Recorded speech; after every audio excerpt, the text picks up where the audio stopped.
آپ اپنے لیے کچھ وقت نکالا کریں، آپ کو نماز کا شوق لگ جائے اور دعا کا سلیقہ نصیب ہو جائے، صاحب دعا بن جاؤ۔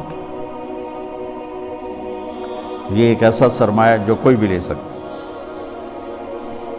تو اس دعاؤں کی قبولیت کے لیے شرط ہے کہ دل نفرت سے پاک ہو، زبان غیبت سے پاک ہو، تو پھر ہو گئی، پر لگ جائیں گے انشاءاللہ تبارک و تعالی۔ تو میرے عزیزو، آپ کو پھلدار دیکھنا چاہتا ہوں، اور اس میں یہ بہت بڑا گچھا ہے پھلوں کا، نماز اور دعا۔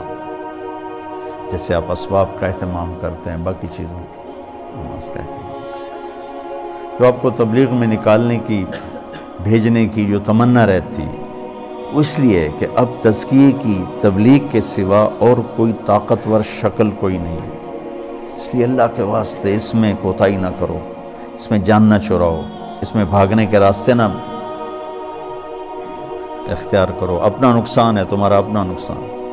اگر تم تبلیغ سے راہ فرار اختیار کرو گے مختلف ہیلے بہانوں سے، تو اپنے آپ کو دھوکہ دے رہو، اپنے پاؤں پہ کلہاڑی مار رہے ہو۔ میرا کیا جائے، کیونکہ میں تو اپنی طرف سے محنت کر رہا ہوں، لیکن تمہارے اندر، میرے اندر ایک نفس بیٹھا ہوا ہے جو ہمیں خیر سے ہٹانا چاہتا ہے۔ اور اس وقت اس سے بڑی خیر کی شکل، بہت سی خیر کی شکلیں ہیں، سب کو سلام ہے، اس سے بڑی شکل کوئی نہیں ہے۔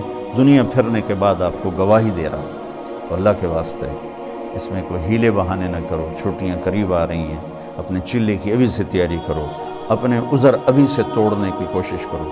جن کا دورہ ہے وہ سال لگانے کی ترتیب ابھی سے شروع کرو، اپنے عذر خود توڑو۔